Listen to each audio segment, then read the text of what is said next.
All right, I'm going to show you how to hang your yoga trapeze from any doorway. I have this pull-up bar here.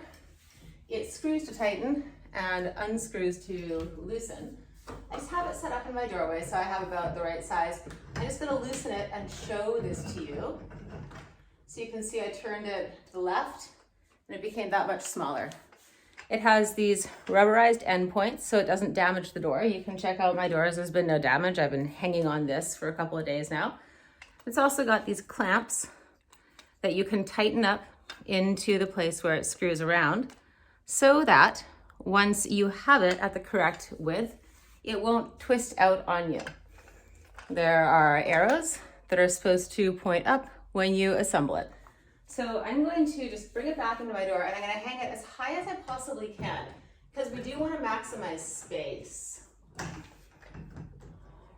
That's the main limitation about working out in the doorway is that you can't reach up quite as high. Then I keep it up here and I'll just turn it in the opposite direction to get more tight. And I keep on twisting until it's really tight. It's not quite even. Drop this one down by a hair. Okay. Now that I have that set, I can screw in my clamps here. So I'm just going to spin that so I can access the screw. It comes with this lovely little wrench. And I just tighten this.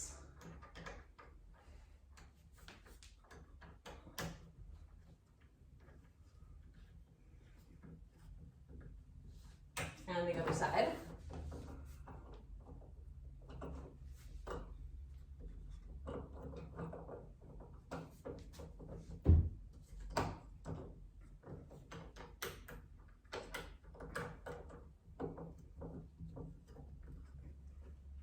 You just want to make sure it's pushed all the way into the black part when you do it so it's quite secure. And there we go. Then we give the bar a test. So I can hold up, hang off of it, lift my feet. It doesn't move. We're good to go. All right, accessories. So I have my yoga trapeze sack here and I have some daisy chains. Daisy chains are just these loops that usually come with your kit. And you can also order longer ones online if you are hanging off of a ceiling, but for working out in a doorway, 4 feet is ample. Typically, if you're hanging longer, you'd use the longest loop to go over your eye hook or whatever attachment you have on your ceiling. But because we want to maximize the height, we're going to use the lower loops.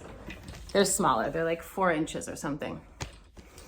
So I'm going to go ahead and loop those right inside the breaks here.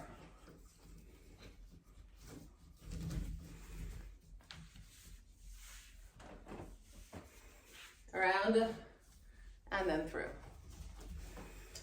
Ideally, your trapeze is hung shoulder width, so not too narrow, not too wide.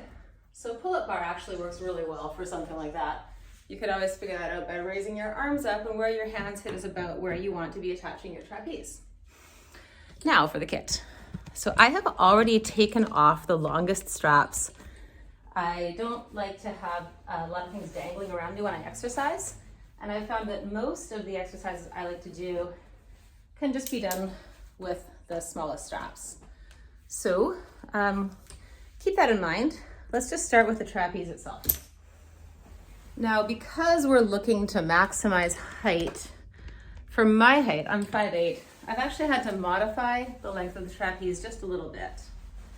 Because if I hang this as it is, then you go underneath that loop to the top loop. And what you want to be able to do is take your body forward into traction or upside down in traction. And I feel like that's just a little close to the floor for me.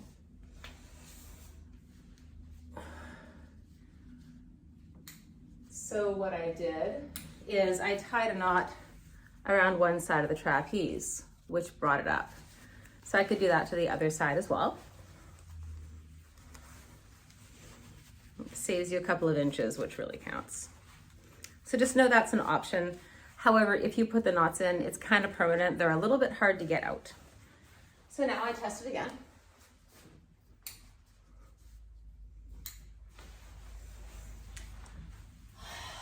Yeah, and that's nice. Now my back is long, it's easy, I can drape, but the floor isn't too far away. Then I can take my shorter straps and also clip them in, so I have something to grip on. The final piece of setup is you're going to want to throw down a yoga mat right here so you have some grip and also so you have some padding just in case anything happens. And there you go.